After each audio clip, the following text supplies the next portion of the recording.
Are you listening to Discovery Debrief? And so did I. It's Jason Isaacs, who was, at some point, some version of Captain Lorca. Right now, I'm just a fan. Thank you so much.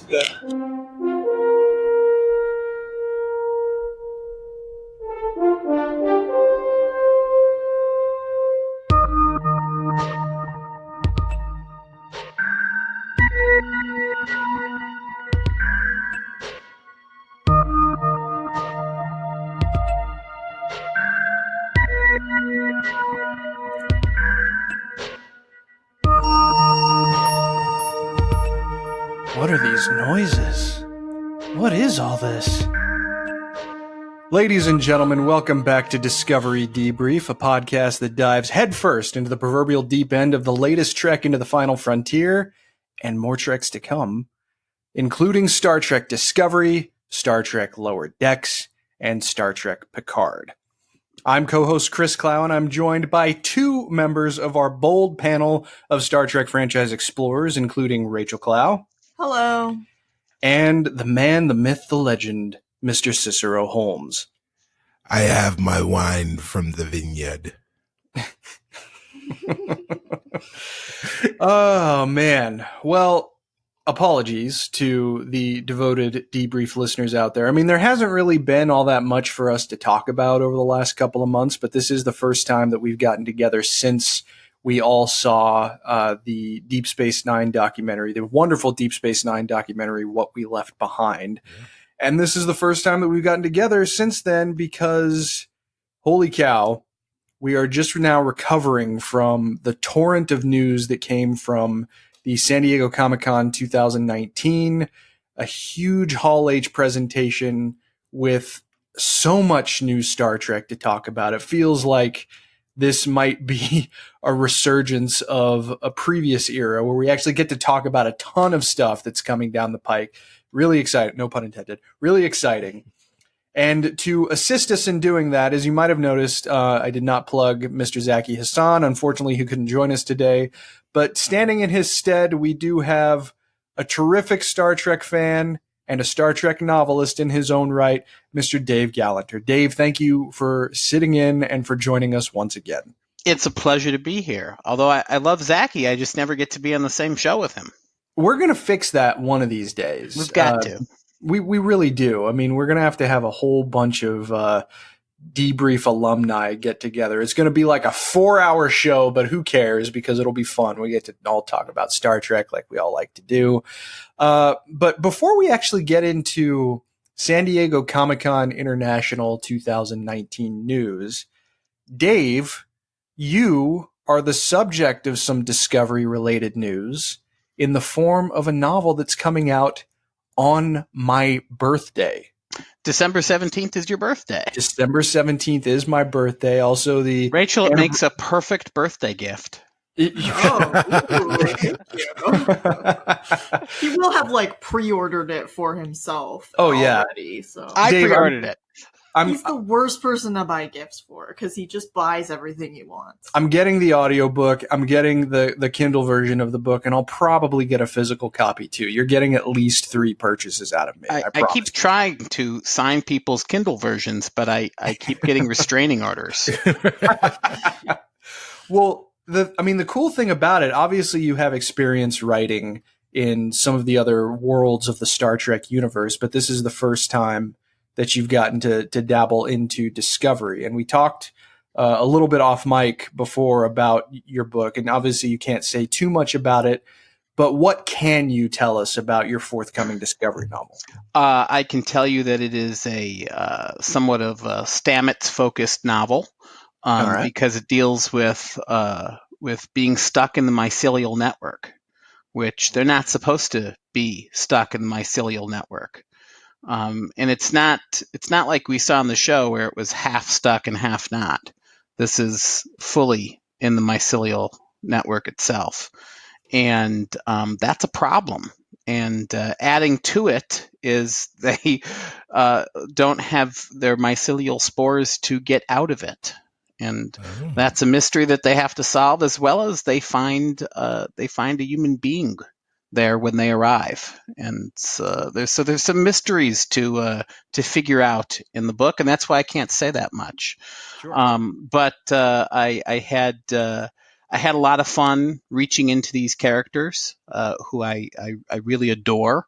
And also, just as somebody who wrote a lot of Star Trek for the original series and Next Gen, and I did a Voyager novel, it's interesting to use. The language is a bit more modern in Discovery, so I got to have dialogue that was a little bit more mature. I think I got to say, I don't want to say the bad words necessarily, but because I don't know if your audience would be partial to that. But there's a couple swears in it, and I don't think I've ever done that in a Star Trek book. Oh, yeah. Well, I mean, Discovery was the first to do it in the franchise to the extent that it had done it, so that seems appropriate to me. I don't use the F word. Friend? Friend. Well, the friend I actually use quite a lot. All right. Well, either way, I mean, that's really exciting news, and congratulations for both that job and for the fact that you can at least say that it exists now, which is awesome. I can, and I hope, by the way, that Anthony Rapp will. Well, I know he'll read it because he's a reader and he's a Star Trek fan. He actually said on Twitter he looks forward to reading it. But God, I hope he likes it, because if not, I will be very, very sad.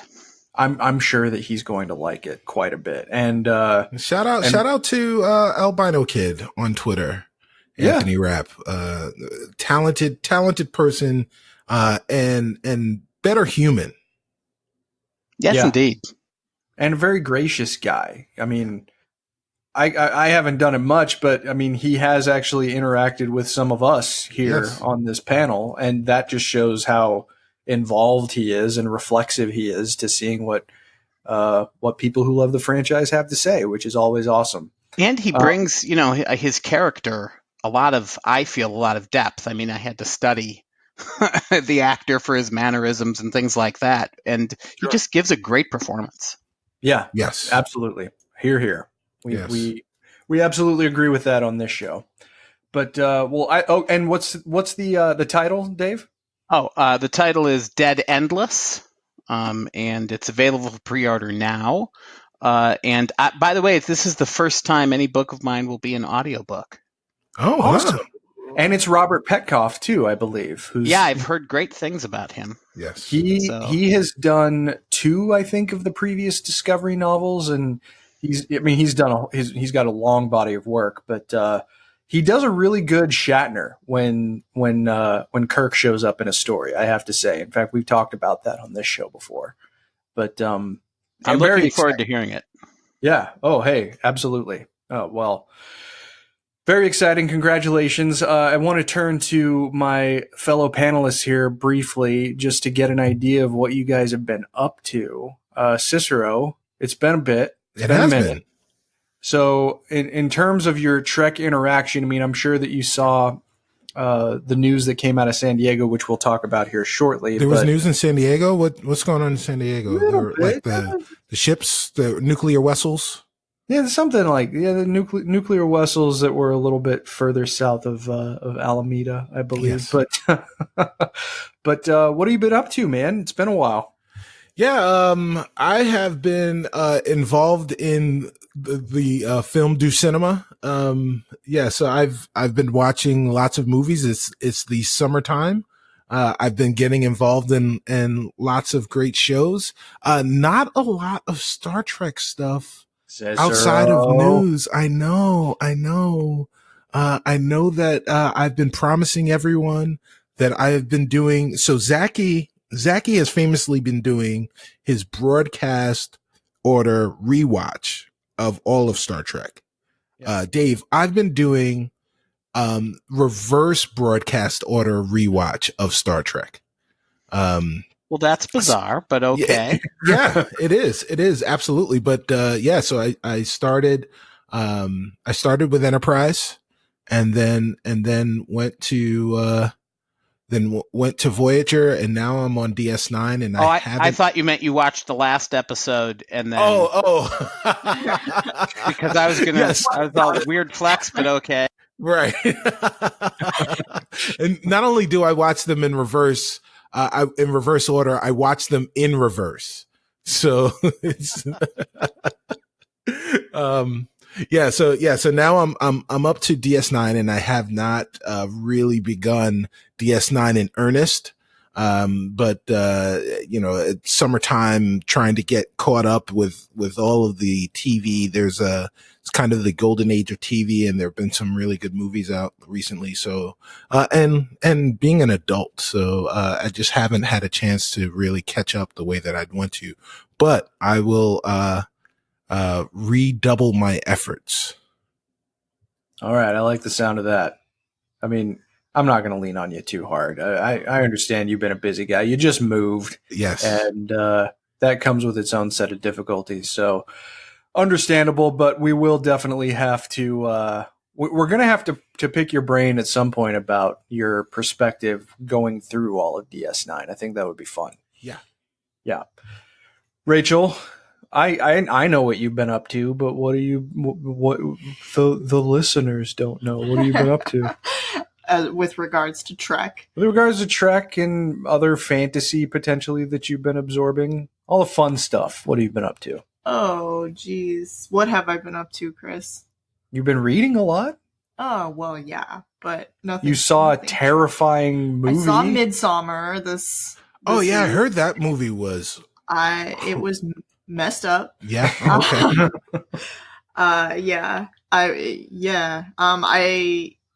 It's for the same director who did Hereditary. We watched Hereditary a few months ago. Uh-huh.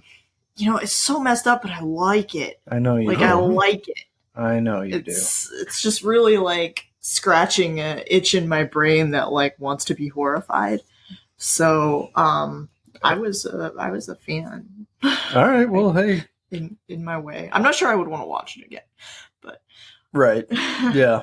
No, I kind of understand that. I abstained from going to see Midsommar, but I did read a plot synopsis, and I can confirm that it sounds terrifying in its own way. So I'm glad that you were having fun with that.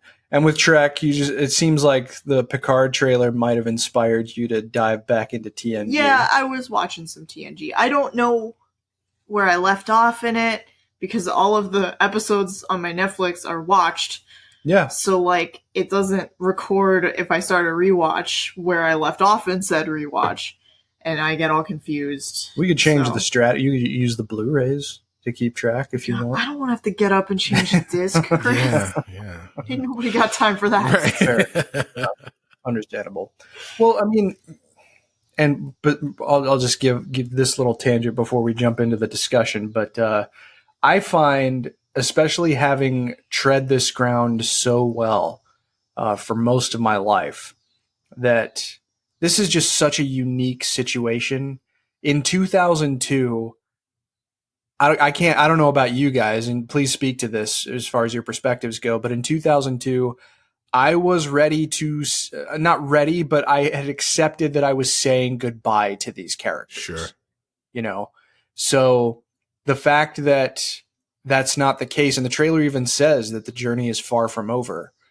I'm overwhelmed with excitement for what this show will be, and the fact that we are actually getting another chance, not just to see them again, but to give them a proper send-off.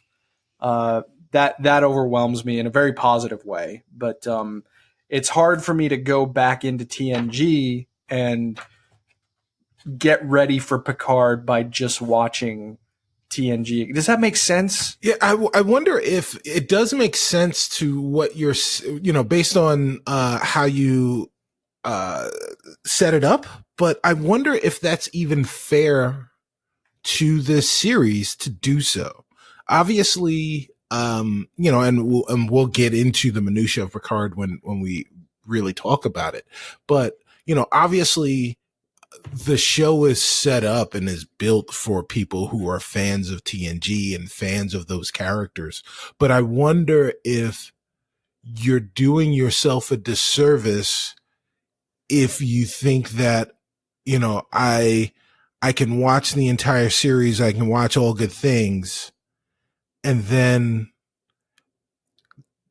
I watched All Good Things on Tuesday, and you watch Picard and try and feel like Picard happens on Wednesday, like time has passed, things have changed with these characters. And like you said, like, give them a proper send off. I don't know that this series is built for that. I think that All Good Things was a send off to those characters in that time, for those events. But much in the same way as adults, we work at a place, we form bonds, form relationships with our coworkers, and then you leave and you go someplace else. That chapter is closed. That chapter is over. And the send off was the send off. And then maybe every now and then you'll run into these guys at a restaurant or something like that, or you'll contact people and say, hey, let's get together and let's have a good time together and reminisce about, whatever. But, but it's a new stage in life. It's a new thing that's happening with those same characters. Yeah, I understand where you come from. What do you think about that, Dave? Do you prepare for watching Picard by absorbing previous adventures, or is that something that you can't really connect with? Yeah, yes and no, somewhat. Yeah, and by the way, I would include the movies because yes. By the way, just let me preface this and say I don't know anything about what the story is about. Lies. I really don't. I don't. And I specifically, even though there are probably people I could ask, and maybe the NDA that I signed for the book would cover me, but I wouldn't give away spoilers anyway. I like to see it as it's happening. I'm a Star Trek fan. I enjoy that. But it seems to me that there's some Borg stuff happening and some Romulan stuff happening, and he's back at Chateau Picard. And so I think his stuff with the Borg, both in the series and in First Contact, and his stuff about his family in the series and in Generations might all play into this in some way. And so I think, it's a character that we've known for a very long time.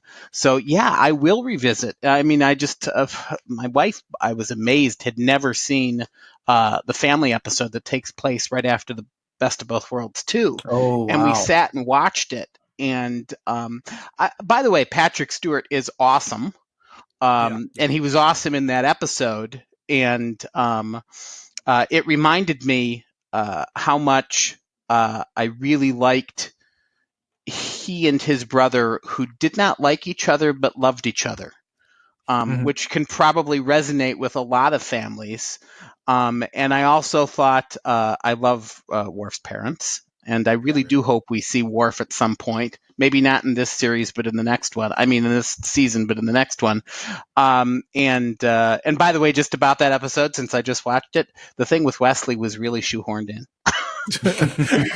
As is everything with Wesley. So. Oh, I don't know about that. No, I actually liked a couple of Wesley episodes, especially the last one. No, I didn't like the game that much. Oh, really? Although it was. It was fun. It wasn't bad. I didn't love it, but I really enjoyed the episode where he and Picard sort of have an adventure together. Yeah. And Will Wheaton is very underrated in that show, I believe. Mm-hmm. Oh, very well said. Well, Dave, also too, we're planning on some kind of an episode where we choose lesser examples of the franchise and try to tell people how it's not so bad. Like those are the three words that come up in this kind of a discussion. So I don't know. We'll have to do that sooner rather than later. I think that'd be fun. But all right, well, let's jump into the main part of our discussion here. We're going to talk about hopefully everything that came out of the very wide-ranging Hall H panel at this year's Comic-Con International.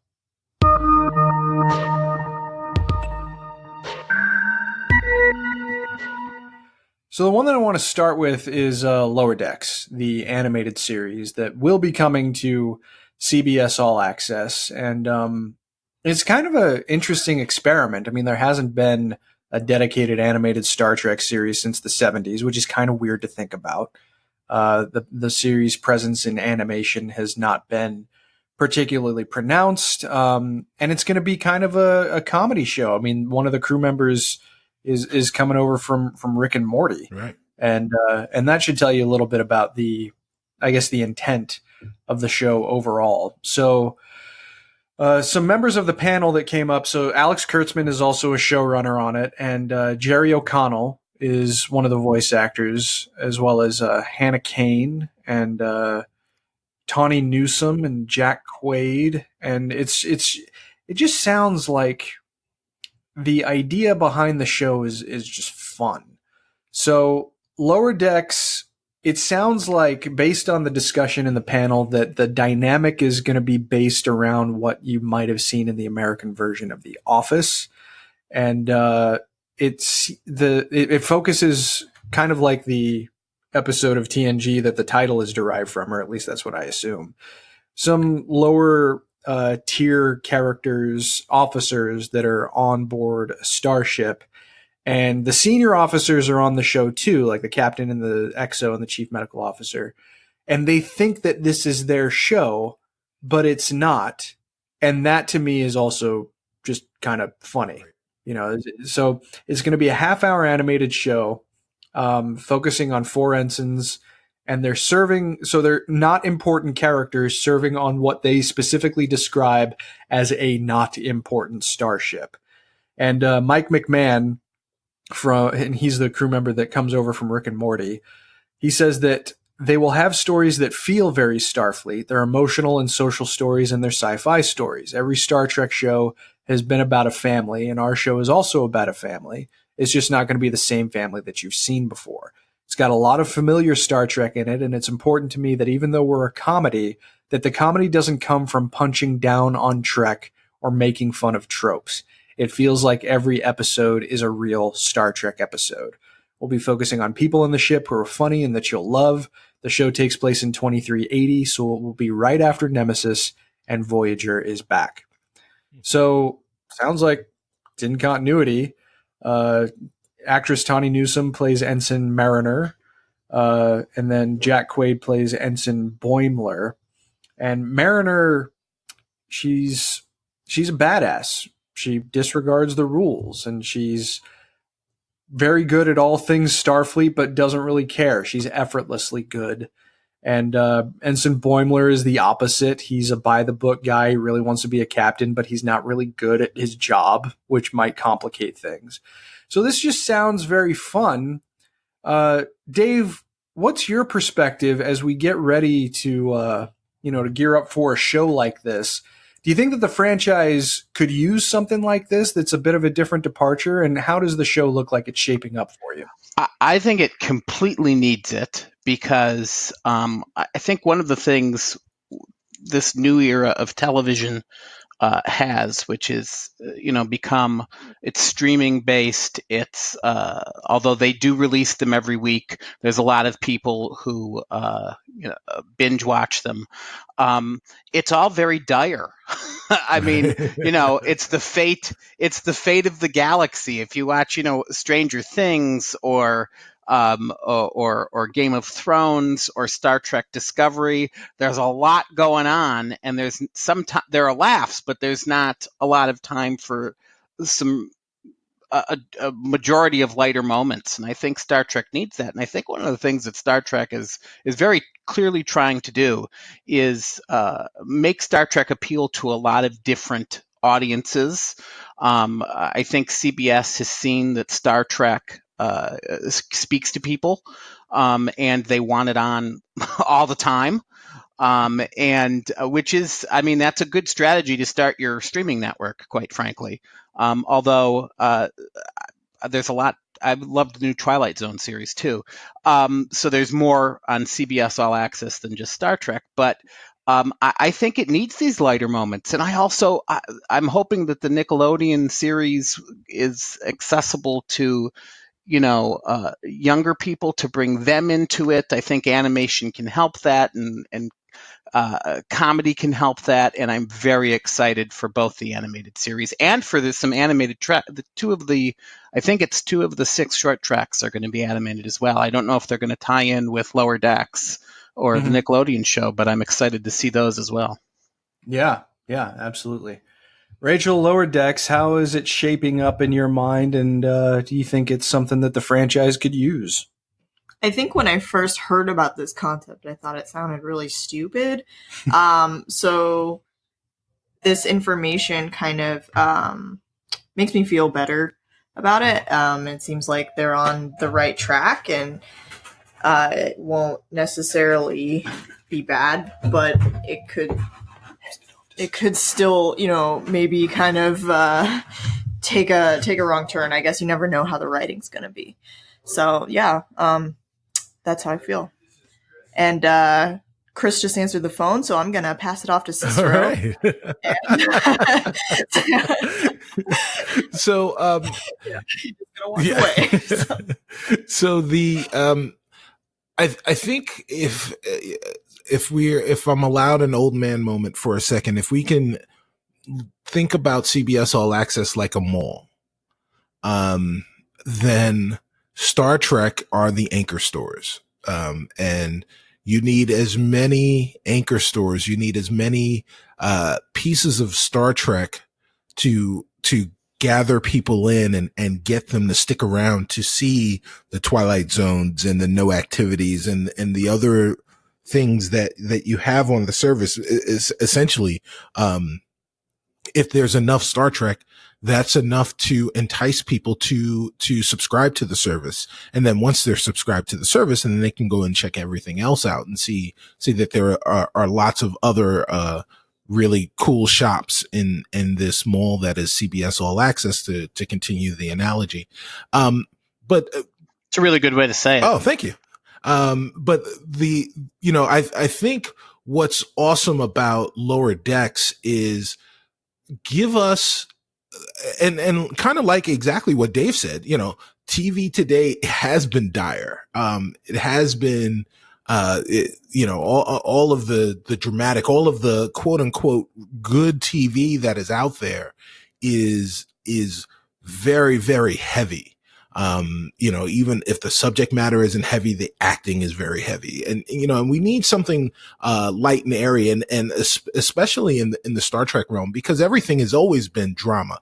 And there have been times where within the drama, even in Discovery, within the drama, there are times where there's some levity, but we, I want to be able to just sit down and enjoy the canon, the universe, without having to feel dour, or preparing myself for whatever is going to happen. And I think this is a great way to do it. I think about, probably 7, 8, maybe even 10 years ago.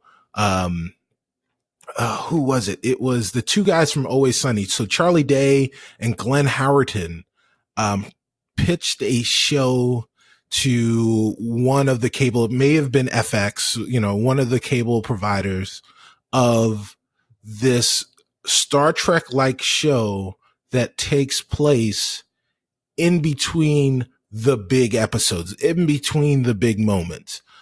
So, you're not fighting the Borg, you're not fighting the big bads or whatever it is, but it's like, we're just taking a trip, or, what's going on.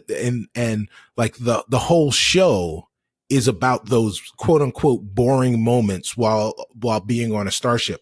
And I think that this Lower Decks, like the premise to that was very funny to me, because it really gave us as an audience, us as fans of these universes, where we spend a lot of time envisioning ourselves within those universes, to give us a more full and more rich version of those universes. You need to have these types of moments, and I think that Lower Decks is going to provide us some of that, and with comedy. So I hope the comedy is funny. I hope it's not too derivative. They do say that they're going to stay away from tropes, but I'm sure there will be tropes in there because that's just kind of how comedy is. Comedy nowadays is very meta. It doesn't have to punch down, but it is but that's the thing too, right, Cicero? Is because there is some funny stuff about the Star Trek franchise that has persisted over the past 50 years, and I don't think that that's unfair game to explore in an animated comedy show. So, no, I think that's really well taken. I was trying to vamp while you were on the phone, so. I appreciate that. It's something else. Oh boy. Anywho, but yeah, so I think we're all pretty excited about what Lower Decks represents. One other thing that I wanted to talk about briefly before we actually get to Discovery, how about those short treks?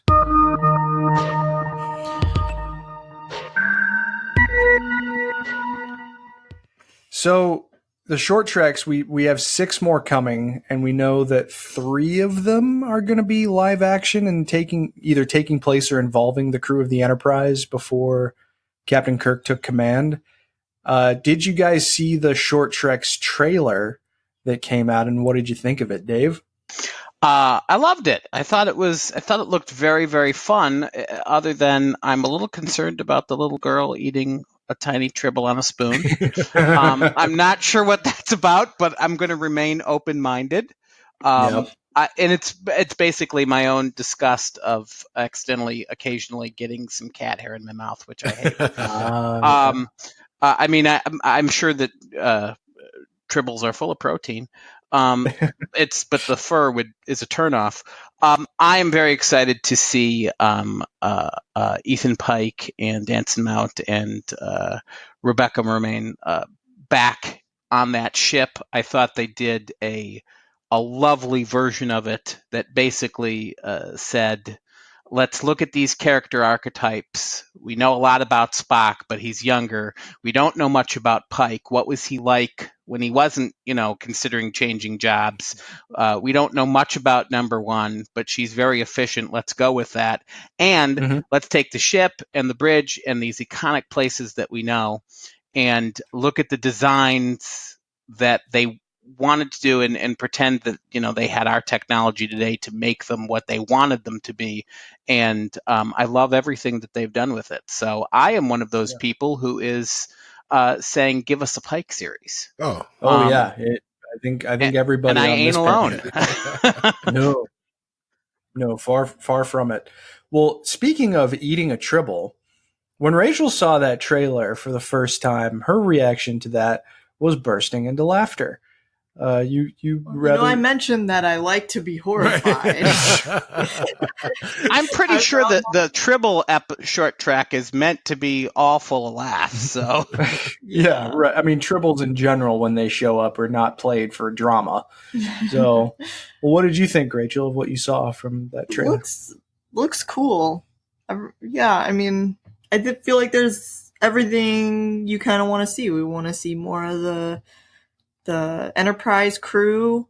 Tribbles are always welcome. Something funny is cool. Is always nice. I mean, we were just talking about how levity is a welcome change. And so it seems like the Tribble episode is going to be funny, and it seems like Spock and number 1 in the Turbo Lift together. It's going to be kind of a comedic moment. When he's an ensign, so that's an old one. I mean, it's going back a bit. Yeah. By the way, did you notice when he beamed on board, he had that early Spock that we saw where, he said things like, full intensity. I was just going to say that. Yes, I loved that. Because it was the inflection was perfect and it was way too loud. Look just at like the care they're taking with this stuff. Yeah, exactly. No, I really, really appreciated the fact that they threw that detail in there, because it always, I mean, that if you watch The Cage after having watched TOS or any of the TOS movies, I mean, that's the thing, or one of the things that'll stick out to you. His smile is one of the things that'll stick out too, but him screaming, and he also does it it's not Where No Man Has Gone Before, but I think he does it once in the Corbomite maneuver. because they were still kind of shaking. Yeah, early on it was, I mean, as I like to say online, Star Trek is not a documentary. It's a TV show, and they were figuring out how they wanted to do stuff. That's why we didn't have, I don't think Starfleet was mentioned for 10 or 12 episodes. It was United Earth Space Probe Agency. Which they ended up folding into Enterprise, which I appreciated. Yes, and that's probably, the Okudas and Drexler and all of those people who pay attention to that stuff and are very good at saying, hey, how can we make this kind of fit? Which is a fun thing to do.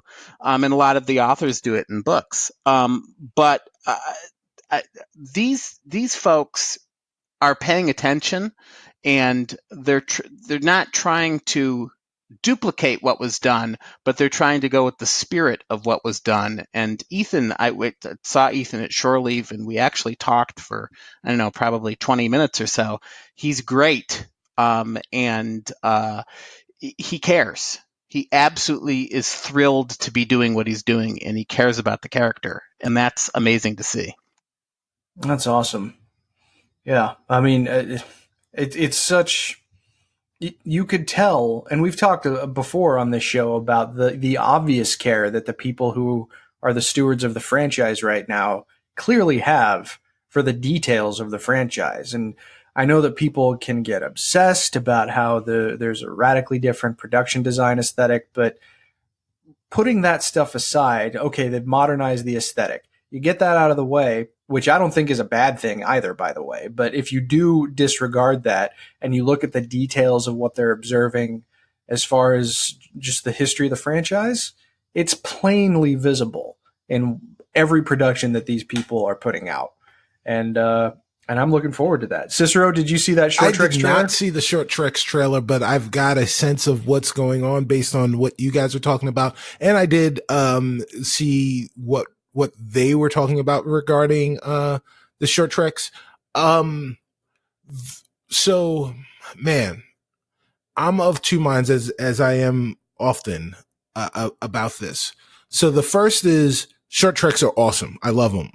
I think the production value on them is phenomenal, given the amount of time that they put into them. But the thing that, as I said last season when we had our Short Treks, the thing that I want from the Short Treks is little Easter eggs and little tidbits of information and things that I can glean as a super fan that someone who just watches the shows would not necessarily get unless they go back and watch those Short Treks. And in doing a short trek about the Enterprise, yes, it gives me more of these characters that I got to see from season 2 and literally fell in love with. But it just leaves me wanting more. And hopefully, they built this set. They were able to witness the chemistry between their principal actors that were on the Enterprise. So hopefully we will see an Enterprise series starring that crew. Well, Kurtzman asked apparently one of the audiences at San Diego Comic-Con, do you want, an Enterprise Pike show? And the crowd, of course, went wild. And I think Kurtzman said something to the effect of, well, we'll think about it. And so maybe these short treks are testing the waters to see what the reaction is going to be. Yeah. And maybe they'll, if we love them, maybe they'll say, hey, this is worth the investment, and go to CBS and say, we got to hire these people. I mean, I think, man, if last season wasn't enough, if the immediate and, I don't know if I heard any negative responses to the casting of Peck and Spock and Number One after they were seen. But, when the cast was announced, there was some, there was some haranguing even on this show about whether or not that was going to work. But once we actually got to see it, and once, even like the stills that we saw, we saw Spock with the beard, and, people weren't sure about it. But once we got to see those performances, I think it was all said and done. So, so maybe I'm coming around on even my own statement from the beginning of me speaking right now, and saying that I have confidence in those guys. I think that, yes, we will get this short trek that kind of will send us on a trip down memory lane. With the Enterprise and young versions of these characters, or younger versions of these characters that we got to see last season. But maybe there will be a payoff when the Enterprise series, I forgot what I called it at the end of you called it Star Trek 1701. Yeah, Star Trek 1701. Thank you very much. That's a good name. Yes. I like that. So maybe we're just watching these short treks until Star Trek 1701 actually airs, and maybe next year at SDCC they'll be showing us the trailers for 1701 or Star Trek Enterprise 2, the Electric Boogaloo, as I called it. Exactly. Well, let's move on to the discussion for the whole reason that we all got together in the first place, which is Discovery. And comparatively with the other stuff that was talked about, even compared to Lower Decks, I feel they didn't give us a lot for Discovery. And I understand why. I mean, they just started shooting season 3. I think they're also saving it for Star Trek Las Vegas. Yes. Oh, yeah, see that? Yeah, that makes sense. That makes sense now that you say that. But so, jumping 930 years into the future is quite a shift to the status quo. It's the furthest point in the timeline by far that we'll have seen as far as the Prime Universe is concerned. When asked about what to expect and how the third season is going to feel compared to the last one, Alex Kurtzman said, "I like to lead every conversation about how we create Star Trek with that we filter it through Gene Roddenberry's vision of optimism, which can never really change because it is the spirit and soul of Trek for all of us." But he also went on to say that doesn't mean that optimism can't be challenged. It can still be present, even if it's challenged, and there's going to be things that we recognize and things that we don't recognize. And we get to see actor David, I think it was Ahala, as a character named Book, interacting with Sonequa Martin Green as Michael Burnham. Apparently they don't land on Terra Elysium like they planned, and they shot those scenes that we saw some stills for in Iceland. And Kurtzman just kind of said they have big problems. And Burnham goes through a lot of changes, bears responsibility for taking Discovery away from their time and from the Federation effectively. That's not a lot of information about Discovery, but obviously there's a logical reason to that. But Dave, let me start with you. What do you think of the idea of taking such a leap forward as far as the time is concerned, and how does this kind of fish out of water scenario that it looks like they're building up for season 3 strike you? I'm very interested in it. I'm curious. I'm guessing that it was the plan from the start, if only because we see time crystals floating by on season 1, episode 1 of the opening credits. And so I think there's been this plan, at least that they're going to go from point A to point B to point C. And then, of course, every season they break down the exact way in which they're going to do it. I think if you wanted to start with this whole mycelial network travel, and you knew that you couldn't have it forever, because we know we have 150 years of Star Trek history where they don't have it.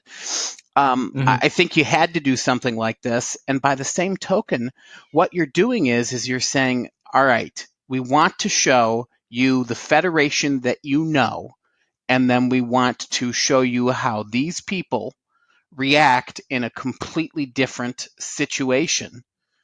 That's where I think they're going, and that can be very fascinating, and it can challenge us. It can turn it on its side and make it more interesting and make us look at Star Trek in a different way, perhaps. And I'm ready to take the journey with these characters. Excellent. Cicero, what do you think, man? As this is shaping up, and we didn't get a whole lot of new information, but still, I think you were generally pretty excited about the way that things were left. Oh yeah, man. I was over the moon, man. I was, blasting off into the future. The thing that's great about this is, and I think the thing that's brilliant and actually, Dave is probably right that they're saving, some of, if not all of it for Vegas, is I think what's great about this is Discovery has been established now as a show. It is now the flagship Star Trek show, which is kind of funny to say on the heels of, like they closed their Hall H presentation with Picard, and to think that, the flagship show is not a show featuring Patrick Stewart, is a weird thing to say, especially when there is a show with Patrick Stewart, on the way. But I think what's brilliant about them positioning and not necessarily going radio silent, but being very, very limited with the information that they're providing about season 3 is, it is so much of the unknown, which has been, there was unknown knowns. And I'm sorry, I sound like Donald Rumsfeld right now, there was so much unknown within the known, during the course of the first 2 seasons that was causing consternation between this legion of fans that were watching Discovery as a new piece of Star Trek and enjoying that, and a group of people who were, Star Trek loyalists who were filling the role of the not my Trek group of people that always seems to come around when there's a new version of Trek to that makes its way to the small screen, or a new Doctor on Doctor Who. Exactly right. The newest Trek is always the bastard child of the franchise. But the thing that was giving those people fuel were all of the kind of disjointed anachronisms that were happening as a result of where Discovery was within the timeline, and how those things jived with what we knew to be canon.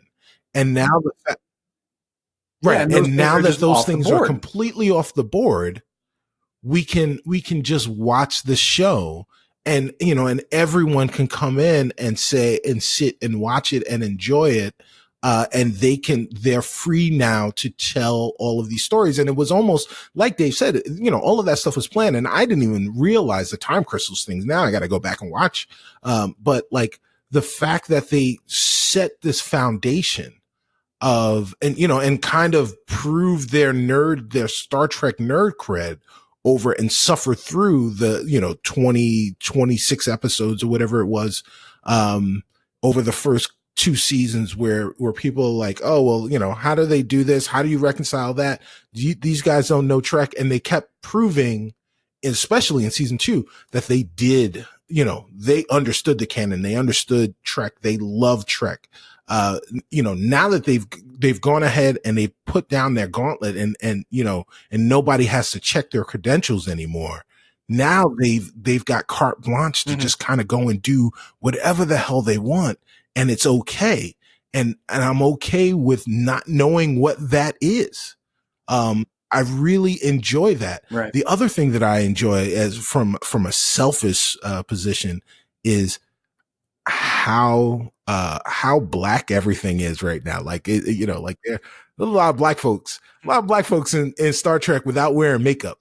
Nobody's got anything on their eyes. Nobody's wearing any kind of goofy makeup. No one's got funny teeth. It's just black folks. I'm enjoying that. I'm here for that. So that's dope.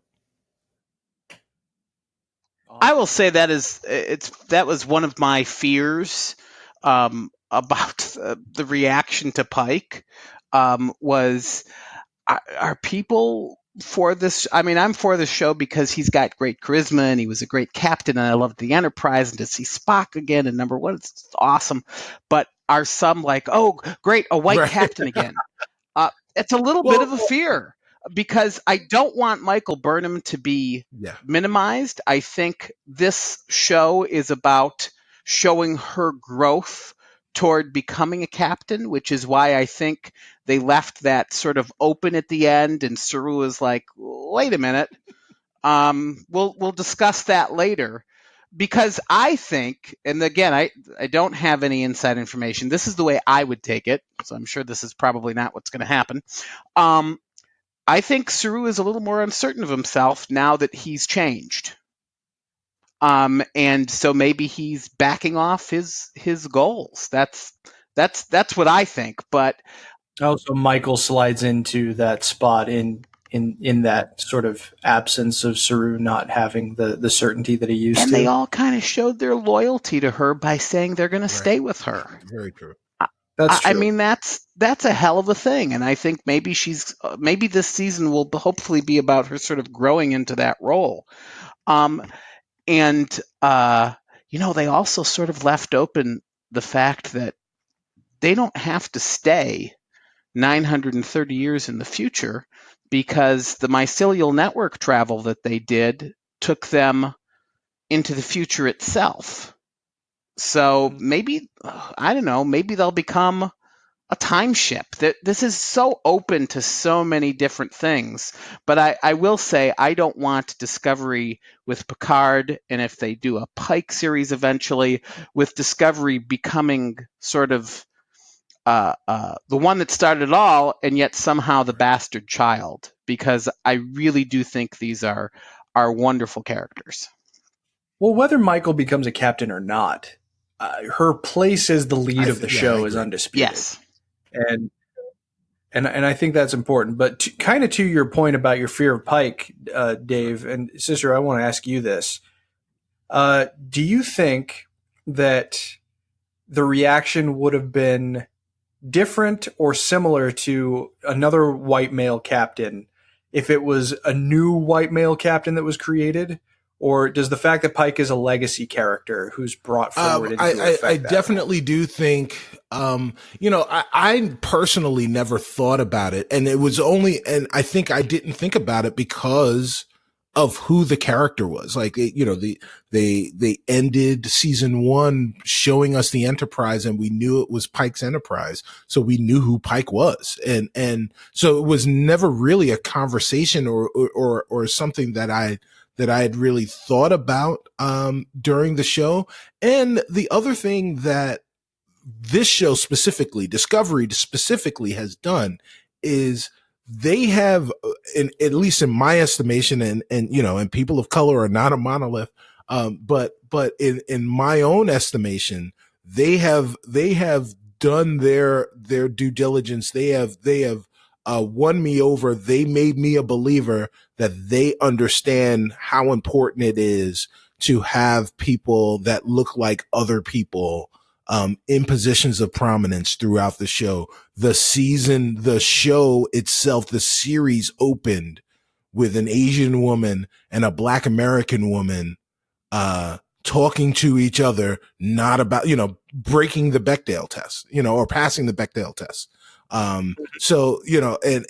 There are so many people of color, diverse mindsets and lifestyle choices and everything else. And they normalized all of that in the way that we've become accustomed and kind of expect something, the brainchild of Roddenberry to do.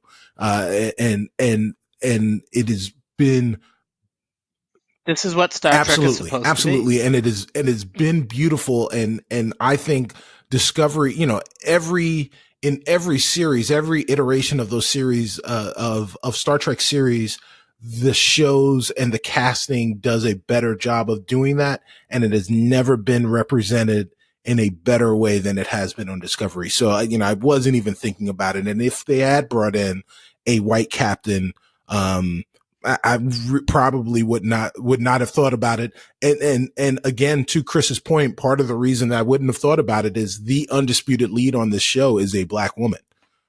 So, and that's never been up for debate. Yeah, absolutely. Well, Rachel, we haven't heard from you yet as far as season 3 of Discovery. Not a lot of new information, but, I don't know. Now that you've had time to ruminate a little bit on the way that season 2 ended, and with what we do know of season 3, how do you feel going into the next season of Discovery? Well, I feel the same as I did before. I'm really excited to not have to be held by the chains of the pedantic continuity people like you, Chris. And sometimes myself. But I think they can literally do whatever they want. So like I don't even feel like I can speculate on what they're going to do. I've been sitting here just sort of ruminating about Book. Why I feel like I've seen a Star Trek character named Book, and I was thinking of Shepherd Book from Firefly. Right. So that's interesting. Yeah, you made that connection there. Yeah. That could be meaningless, or it could be an omic. I'm sure it is meaningless. Yeah. It is just, it's interesting that 2 separate writers' rooms came up with that name for a character. Yeah. What I kind of want to know is, I was expecting to see some sign of craft. But also, when we saw craft in the short trek that took place conceivably like 1,000 years in the future, around this time, Discovery was deserted. So maybe that's the fate of the ship, and now we know why it looked so generally new. Well, if I may, and I could be wrong about this, because I didn't watch that short trek more than a couple of times. Because while writing the book, I think I watched every episode of Discovery probably 5 or 6 times, just to get the mannerisms down and things like that. Sure. But I thought the computer said that it had been waiting for 1,000 years, which could mean if they stay 930 years forward, it could mean it's even longer. That is, yeah. Whoa. Because it didn't say it was 1,000 years from when it was created. It said it had been waiting 1,000 years. That's a really good point. And I'm guessing that the artificial intelligence from the sphere eventually gains, sentience of some kind, which is why Control wanted it. So I'm guessing that's what happens with the ship's computer. Eventually it becomes this thing that has to hide because it's dangerous to copy or something, and it knows to keep itself hidden. I'm glad that you brought that whole concept up. Because Rachel, be careful. I'm about to fall into pedantic continuity. So very, very great point, Dave. Great point. And you're right. Like the AI did say that it had been waiting 1,000 years. But if I thought Control was from 1,000 years in the future. No, Control was the program that was created by Section 31 to find all of these things, and then what was coming out of these wormholes was the future that Burnham's mother found. And that's what she was trying to stop from happening. So by taking the ship where Control couldn't get it, that future doesn't happen. So when Burnham, I'm assuming, arrives 930 years into the future, the world she finds, because she brought the Discovery with her, is not going to be what her mother was used to. And maybe that's why Terrelysium isn't there. I don't know. Is the planet she lands on Terrelysium, but Terrelysium isn't there anymore? I don't, like I say, it's a blank slate for me too. And by the way, that's one of the things I noticed about watching the Twilight Zone, because I've watched all of the old Twilight Zones and now we have new ones. And I'm like, I don't know what's going to happen. Yeah. And that's an amazing thing to watch a Star Trek and say, I have no idea where this is going and they could do anything. Damn, that's exciting. That is. And I'm glad that you brought up the point about the fact that the ship had been waiting 1,000 years, because honestly, at the end of season 2, compared to everyone else on the panel, I was the only one that was a little bit cold or left cold by it, because it seemed so far removed from everything that we know and everything that I was hoping to see, that in and of itself was kind of a disappointment for me. What was, and what were you hoping to see? We're led to believe, and I think some production personnel even said later on, that the authority that Kraft was running from was the bygone remnants of what started as the Federation. And my assumption has been that, well, we're getting into a Star Trek now that is without the Federation. And that's not necessarily a deal breaker or anything, but I like that the Federation exists in the Star Trek universe. And the fact that it is so far removed, particularly from the era that I love, being the 23rd century, I reveled in the fact that Discovery took place in the 23rd century, because I think that there's still plenty of room to tell new stories in that pocket of the prime timeline. And getting so far away from that, when I watched the season finale, seemed a little disconcerting to me. I feel differently, at least a little bit differently now. First of all, because we know that we have PICARD, which takes place connected to the character and continuity that we know. And also, we know that we have a Section 31 show coming. We have these shorts with the Enterprise that are going to be taking place, potentially an Enterprise show, if these hints that are being laid down come to fruition, which I kind of think that they're going to at this point. But the idea of being so far removed from, I guess, franchise status quo, it's certainly exciting. But it also comes with, well, that's also abandoning a lot of what I like about Star Trek. Yeah, but we don't know exactly what's going to happen. So you can say, if they're putting forth the premise that the Federation has become the Vidrash and they're now sort of the bad guys, although we don't really even know that, because that's one person's point of view. Well, and based on what you saw too, that could be 1,000 years off. That's right. That could be even farther off. The question then is, does Burnham hold herself responsible for playing with time? Because now she's brought this different future where control isn't destroying all life, but what has she wrought? I don't know. And also, I mean, you could look at almost any episode of any Star Trek show where things go horribly wrong, just for the first 2 acts, and say, well, they really messed this up. and I don't want to live in a universe that's like what they just did. I mean, Kirk in one of the episodes, it's the City on the Edge of Forever, if he didn't stop McCoy from saving Edith Keeler, then Hitler wins World War II and everything is horrible. And I mean, if you're just going to stop at that point and think about that, but I hope, fingers crossed, they're telling a story here. And if it's as Kurtzman says, and he's thinking about, Gene Roddenberry's vision, then the whole point of drama is to have conflict and to have something not be good and to make it good.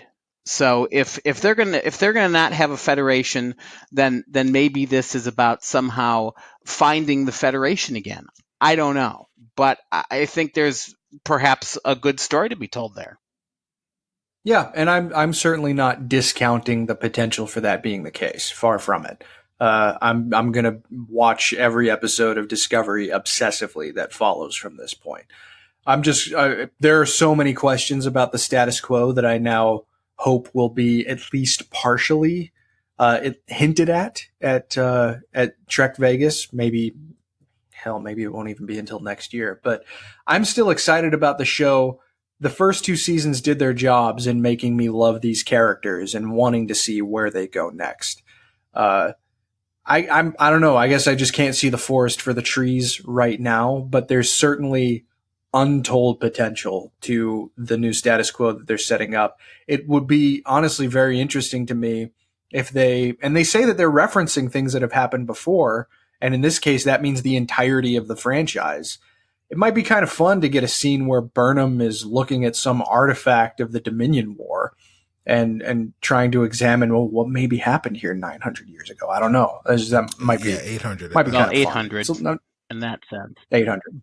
Yeah. But the other part is I mean, do they go back to the Kelpian homeworld, Kaminar, and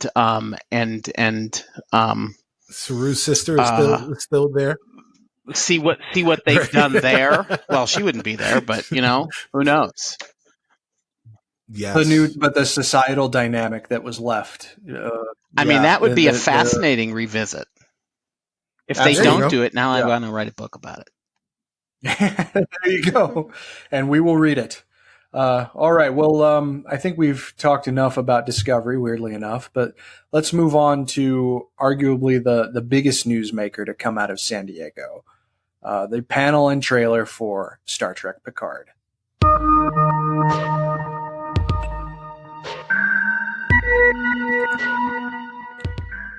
So there were a fair amount of questions about Picard, even though we had a decent idea of at least the very basic status quo concerning the time frame. But we got a whole lot of new information about Star Trek Picard. There was a panel where we got to meet all the members of the principal cast. They revealed other characters that we have seen in the franchise before that will be making some kind of an appearance in this series in the first season. And of course, we got a phenomenal trailer. And we spoke a little bit at the top of the show about what this represents just as an extension of characters. Now we could say characters that we've seen before.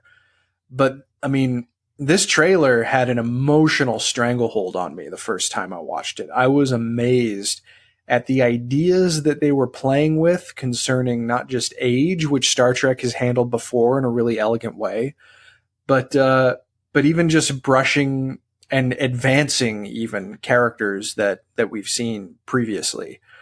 Rachel, Star Trek Picard, particularly as it pertains to the trailer, you said repeatedly that Next Generation is probably your favorite show. I can vouch firsthand for the emotional impact that show and those characters have on you.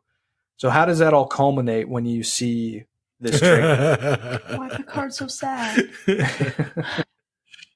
He seems so haunted, and I'm just really curious as to what happened. I think you told me what you think happens, right? So should I say? You could, yeah. I mean, well, it's just so speculation. Chris had speculated to me that he thought that when Romulus was destroyed by Nero's shenanigans, that Picard maybe led some sort of rescue mission that failed to try and help people there. Well, Romulus wasn't destroyed by Nero's shenanigans. But it was the shenanigans in which Nero became involved. Yeah.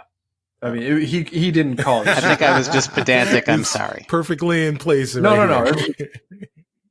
Well, thank you for correcting me, because I did not remember. But yeah, so that would, I guess, explain why he's so sad.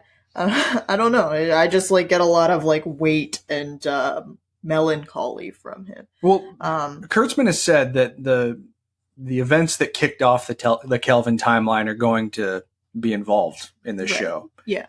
And the trailer, I think one of the things, and feel free to chime in, you guys, but one of the things that I found so surprisingly emotionally arresting was when that Romulan woman was talking to him, saying that you may have forgotten who you are, but we never have. I'm paraphrasing. But that implies to me that whatever is left of the Romulan people in an organized capacity revere Picard.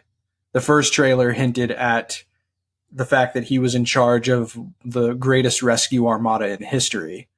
And which also made me feel happy, because if that is what I believe it to be in Romulus, it's just such a Federation thing to do, you know? Oh no, one of our most implacable enemies' planets was destroyed. Who cares? Let's try and help them. You know, that's one of the things that I love about the Federation. Sounds like Picard. It sounds like Picard, and it sounds like the institution. But then you have everything else that we saw. So not only did Jonathan Del Arco join the panel, who played Hugh in 3 episodes of The Next Generation, but you also have the revelation that Jeri Ryan is reprising her role as Seven of Nine from Voyager. And there's Brent Spiner in full Data regalia in the trailer, something I honestly believed I would never see again. Which is another point of like sort of melancholy that I got from it, is that he seems very like reflective on Data giving his life for him. Mm-hmm. And then he's there, but you had suggested that you think maybe that's It might be in his head, or a dream, or some or a holodeck, something like that. Holodeck, yes. Yeah, is Data Tyler Durden? Yeah, we're in the 24th century, the very end of it. I mean, maybe. I think it's possible. I mean, it wouldn't surprise me if he occupied that kind of a position in Jean-Luc Picard's head, especially having sacrificed himself for him. Which automatically, I'm telling you guys, it elevates Nemesis a little bit. It's the last time we saw them, so that makes it kind of important just as a point of comparison, but it's all there. But all of these things just collate and funnel into an extension of the franchise that looks like, I mean, yeah, I am pretty sure that it's going to bring aboard at least some people who had completely written off Discovery, but also it looks like it's trying to bring the emotional weight that every embedded Star Trek fan would expect the return of Jean-Luc Picard to bring. Well, if Patrick Stewart's coming back, he doesn't want to do a boring show. He doesn't want to have nothing to act.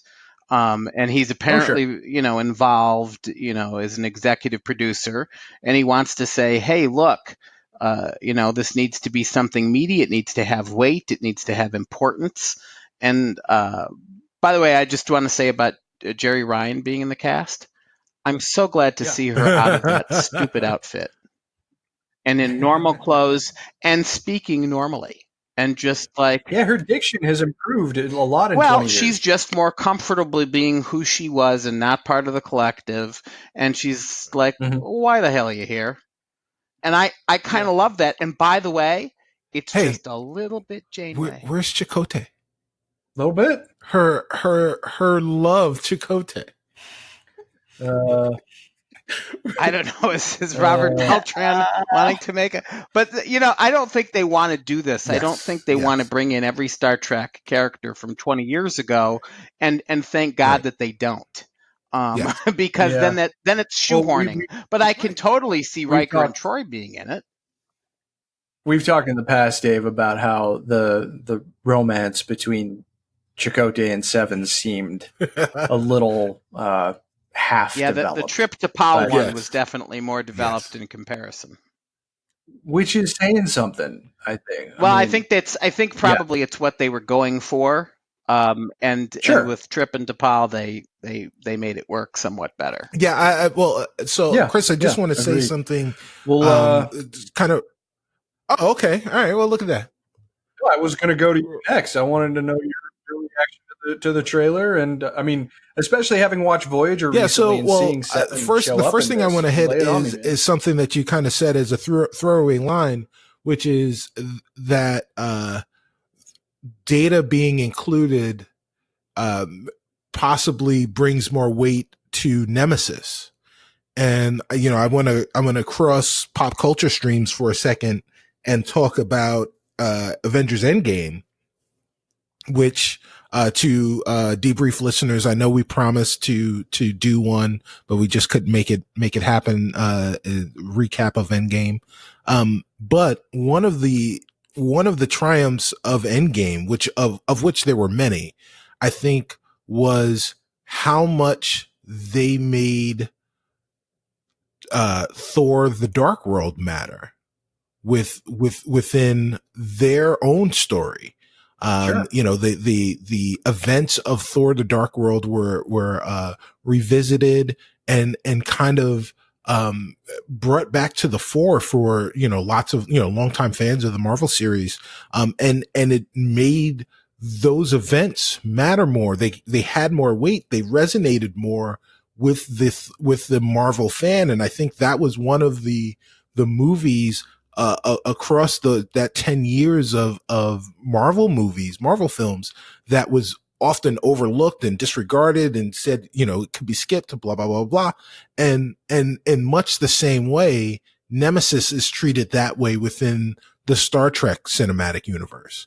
It's the one you can skip. It's, don't even watch it, whatever the case may be.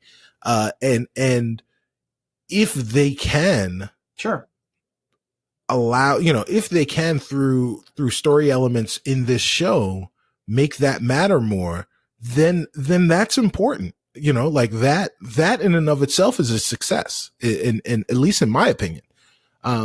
So I'm definitely all for something like that happening.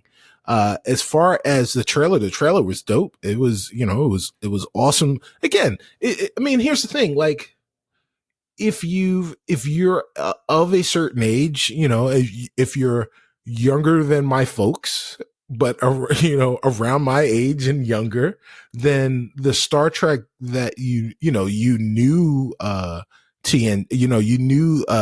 TOS, but you grew up and you watched the first fresh new Star Trek you saw was TNG. And so they, just inherently have a special place in your heart. And then that cast was so great. And then of course, the person that you look to for leadership, for guidance, for culture, for, like your moral compass was Jean-Luc Picard. And to be able to see him again on screen, not just Patrick Stewart, because Patrick Stewart's awesome, full stop. But Jean-Luc Picard is something else. He is something different, and being able to see that character again and catch up with his adventures and catch up with the things that he's doing is important. I think is very important for a Star Trek fan, and is something that would, just inherently excites me as a Star Trek fan.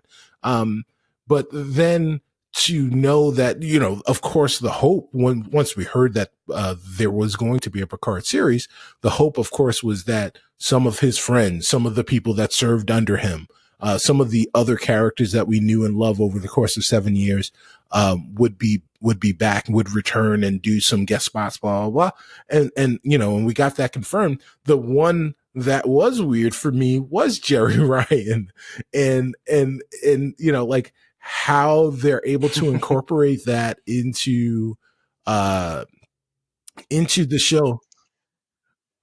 Well, if they're doing something with the Borg, right, that would be sort of a no-brainer. Right. And if the guy who's reprising Yu's role, yes. I mean, that totally fits now. Had they just announced it before, I agree with you. But they announced it. Jonathan Del Arco, I don't think Jonathan Del Arco is aged in 25 years. He actually is a Borg. He's actually a Borg. They actually. Well, he was a kid back then, wasn't he? So wasn't he like 18 back then? Yeah, he was. So 40s or something. And so he doesn't look it. That's all I'm saying. He looks. He's in real good shape. For the years have been kind to him, and I'm sure that he's been doing a lot of hard work himself to make that happen. But Cicero, say more about that. Like the return of 7 of 9. I think it's awesome that not only is 7 of 9 in the show, Right. but Hugh is, and potentially they'll be together in it, Yeah, which absolutely. is a cool idea, Absolutely. just from a fanboy crossover perspective. But right, especially coming off of a watch of Voyager. of course, the fact of that you course, get to see and, this you know, character, 'cause you gravitated towards 7 she quite a bit. occupied that data role on Voyager, and her growth over the course of the series from when she came in season 3 or whenever it was to the end of that show was humongous. So she's just a great character, and like Dave said, it's one thing when you're 20 something, when I first saw the series, and it was the late 90s, early aughts, late 90s really, when the series was on, mid late 90s, and like, oh, there's a hot chick on Star Trek. Like that was the thing, that was the hook. And, now as an adult where I'm not sitting there raging with hormones anymore. And that's not the reason that I'm watching the show. It's not the reason that I'm tuning in, and I actually get to watch the stories and see that there's stuff there. You really get to appreciate the growth and the full arc of Seven's character, except for when they decided to shoehorn into this other goofy relationship. They kept trying to, ship her throughout the course of the series, but to see what happens next is awesome. And like you when you're watching these series, I think, especially if you've lived with them, it's different when you binge them, right? Like when you binge them, they're important, and they do resonate with you, and you do have an emotional connection to them. But when you watch the show, when the show was airing, there's something different about that, because it is living with you, and you are aging with the show. So like 7 seasons is 7 years, and that's 7 years of your life. That is almost 2 full presidential terms. So, as you're watching this show and you're living with these characters, when the show goes off, you do sit and you wonder, man, what happens next? And sometimes you'll daydream and create headcanon and fanfic about what happens with these characters. But to get to see where they are, and where people that have been trusted with the reins to continue writing about these characters, take those characters and mash them up in the way that they're going to be mashed up in this PICARD series. It's awesome to be able to see how that's realized. So I'm very, very excited about this. Very well said. Well, Dave, you're going to be our closing perspective for this show. Oy vey. So lay it on me. When you saw that trailer and the other information that came out of the panel, including the fact that we're going to be able to see Will Riker and Deanna Troi again, coupled with everything that we got to glimpse, what went through your head? What was your reaction to seeing all of these things, especially knowing that this show is Am I allowed coming? to swear? Please do whatever you want. I literally said out loud, holy shit. And not in a bad way, in a very positive way. And I think I had a couple holy shit moments when I saw 7. And by the way, this is so silly, but when I saw Romulans that didn't have the stupid ridge foreheads, because I really always disliked that. And at the time, the Ruffles have ridges thing. I used to say back in the 90s, Romulans have ridges, but because it made no sense, since which by the way, in retrospect, that was such a fan sort of a It never bothered me that Klingons all of a sudden had ridges, but I think because they were related to Vulcans, and I always look, whoa, what happened here? And I think that it resonated, especially as my dad passed away last year. He was 88 years old, and he talked not last year, but in years previous about more of his life being behind him than ahead of him, and regrets that he had and things like that. And I think it's interesting to see a Picard that's older and is clearly looking back and having regrets. And gosh, I hope they mirror that line where he sort of has to relearn that you can do everything right. You can make no mistakes, and still it doesn't turn out right. I know I'm murdering the line, but I'm paraphrasing it. You can still lose, even if you do everything right. And I'm just excited to see this journey, because I think they're going to make it a journey, and clearly they're also going to leave it open. Obviously, they want to do at least 3 seasons. And I'm ready to binge watch all of them, over a weekend. CBS would like you to watch them over the course of 3 years, Dave. Very well. Okay, well, I am a CBS All-Access subscriber yearly. Smart. And do the ads. And I find actually much more to watch than Star Trek. In fact, I was just watching MacGyver today because I felt like watching MacGyver. So I am, despite, I guess, tangentially, occasionally working for CBS, sort of, having nothing to do with that, it's one of the services I would have no matter what. So they have me hooked. Rachel has been hooked Love by Island, CBS yes. All-Access show recently. Love Island, baby. Yes, it is. The highest quality show.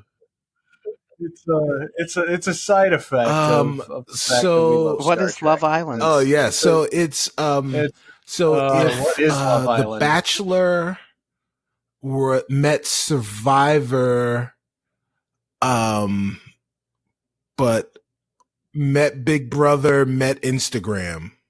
Met Big Brother, like all of them rolled together. I mean, they basically take like low-level Instagram influencers and make them all live in a house together with like no internet or TV or any distractions, and they have to like form couples. And then like if you don't get like put in a couple, you have to leave. Oh. But then they're always like adding more people, and they make them play like really gross, weird games. Yes. It's adding to our. They have to wear swimwear all the time. Oh, I would not. It's adding to our cultural richness. You know what? I It's watch Real Housewives of Atlanta, and I watch 90 Day Fiancé. Well, so who am I to talk to people about what they watch? Apparently, 'Cause Love there's some Island trash is not TV I doing like. well in the States, but it is a huge hit in Britain. That's where we got ours. That's where we got the idea from, and Love Island UK The idea is in like its right? 4th season, and it is a summer phenomenon. Well, Yeah. let's hope that I like that. that these Star segues. Trek shows are going to be their own phenomenon by the time they're up for renewal. Well, I think that's pretty much going to cover it. There was also some additional information shared on the Picard panel itself, but we're going to be talking more about these shows and what's still coming and any news that'll trickle in between now and when Picard actually makes its first bow in early 2020. And perhaps more will come out in but- Star Trek Las Vegas. Yeah, and then we're going to have to get together to talk about the things that come out in Vegas. That show is expensive. Rachel and I both really want to go to that show at some point. But yeah. Yes. Yeah. Yes. I got to go at least once though. Like it'll have to happen. But well, in any event, Dave, thanks again for stopping by and sitting in our chair once more. We really As appreciate always, a it. pleasure being here. I just wish the chair rolled around more, but this carpeting is too thick. Well, Dave, where can people find you if they're looking for your work or what you have Well, to they say? can certainly, look up Dave Galanter on Amazon, but I'm at Dave Galanter on Twitter. You can probably find me on Facebook, and sometimes I loiter 7-Elevens. And Star Trek Dead Endless available, or Star Trek Discovery Dead Endless available for pre-order right now, coming out on December the 17th. Indeed. All righty. All right. Well, thanks again for joining us. And everyone, sorry for the delay in recording, but we really wanted to get together once we had something to talk about. And I think we accomplished that. It's pretty exciting seeing what's coming down the pike. But anyway, that is going to do it for episode number 43 of Discovery Debrief. We hope you enjoyed the show, and if you did, please like and follow us on our social media channels. And if you'd be so kind, we'd also appreciate it if you wrote a review for the show on iTunes or Facebook. It only takes a minute, and we'll be happy to read your review on the air when it's posted. If you have any questions, you can follow the show on Twitter at DSC Debrief, where you can also find all of our individual Twitter handles. And feel free to send us questions through Twitter, our Facebook like page, or by emailing us at hailingfrequencies@discoverydebrief.com. Please be sure to set your courses for this feed for future episodes, and join us as we convene next time to discuss the latest news in the franchise that we all love. As always, though, until we meet again, please go boldly, my friends.